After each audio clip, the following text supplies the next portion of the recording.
O presidente não tem nenhum envolvimento na morte de Marielle Franco.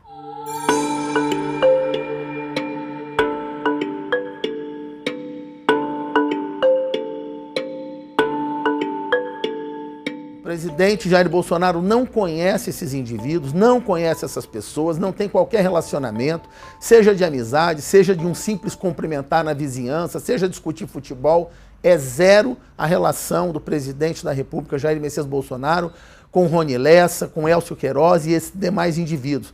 Não existe qualquer tipo de amizade ou relacionamento. Falei com o presidente ontem à noite, assim que eu estava entrando na Globo, que eu tive que comunicá-lo, né, até para dizer a gravidade. Eu fiquei tão chocado e surpreso com o fato que eu não poderia deixar de comunicar ao presidente da República, assim, que eu recebi um telefonema da Rede Globo me convidando para dar entrevista. Então é muito simples e fácil a minha atuação no sentido de restabelecer a verdade real, e eu de pronto já sabia que aquilo era uma fraude. Aquilo era uma armação barata, de baixíssimo nível, feita e arquitetada por pessoas no Rio que plantaram uma testemunha, pediram para um indivíduo deliberadamente mentir, já visando isto que ocorreu.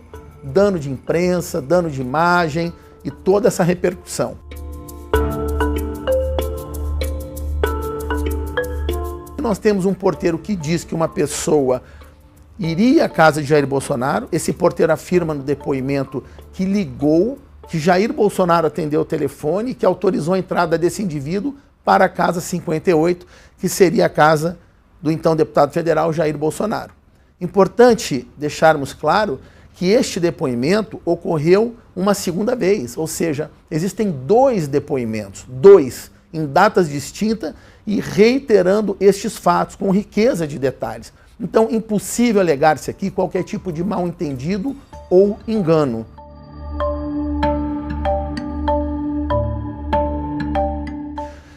Levando em conta que trata-se de uma investigação tão séria, de tamanha repercussão, envolvendo o caso Marielle, envolvendo a pessoa de Jair Bolsonaro, isso é uma coisa assim explosiva.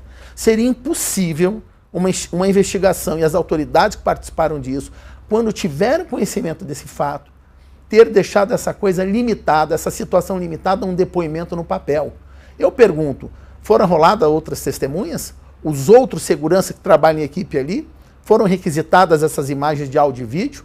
Foram realizadas diligências no sentido de apurar a veracidade deste depoimento? O normal seria o quê de uma autoridade policial, da Delegacia de Polícia Civil, ainda mais com a presença e participação de membros do Ministério Público local?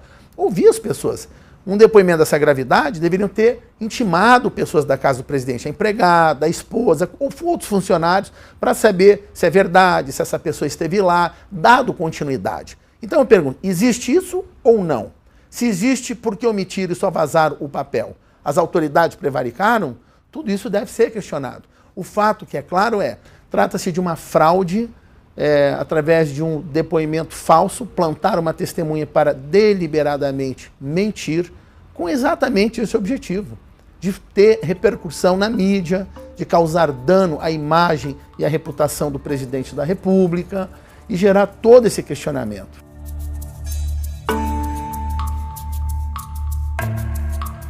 É prematuro afirmar isso agora. Eu, como advogado, não posso, nesse momento, afirmar, mas compete às autoridades investigar e apurar.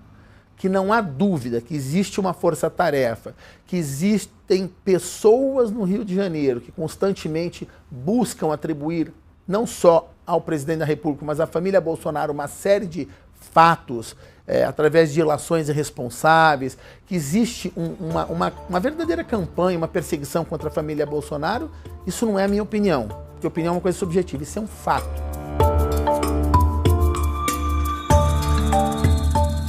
Precisamos esperar a volta do presidente, precisamos conhecer a íntegra das informações, ter acesso aos autos, entender melhor, saber quem é esse funcionário, em que circunstâncias ele mentiu, fez isso, quem está por detrás. Há uma série de coisas que precisam preliminarmente ser decididas e termos conhecimento para poder falar de próximos passos.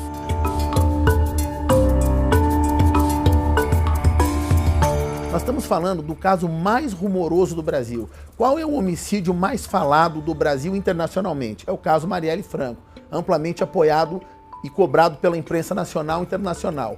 Essa é uma ponta. E a outra ponta é o presidente da República.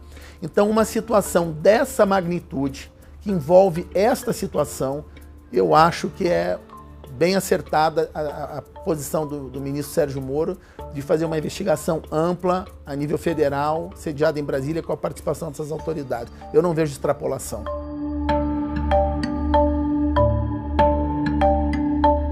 Eu acho, aproveitando um pouquinho que se fala do caso Marielle Franco, eu vejo a força, a dimensão que tomou a questão do homicídio de Marielle.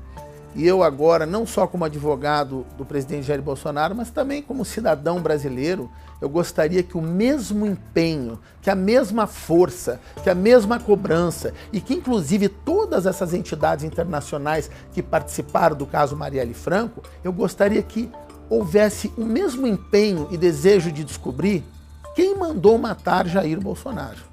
Porque se fala muito, quem mandou matar Marielle Franco? Eu gostaria da mesma cobrança, do mesmo empenho, da mesma vontade da sociedade, da empresa, da imprensa e das entidades internacionais para saber quem mandou assassinar o presidente da República, Jair Messias Bolsonaro. Lembrando que Adélio Bispo não agiu sozinho, que não é maluco e que não fez aquilo simplesmente como um manifestante, um lobo solitário. Não. Existem coisas que estão soltas e isso precisa ser aprofundado.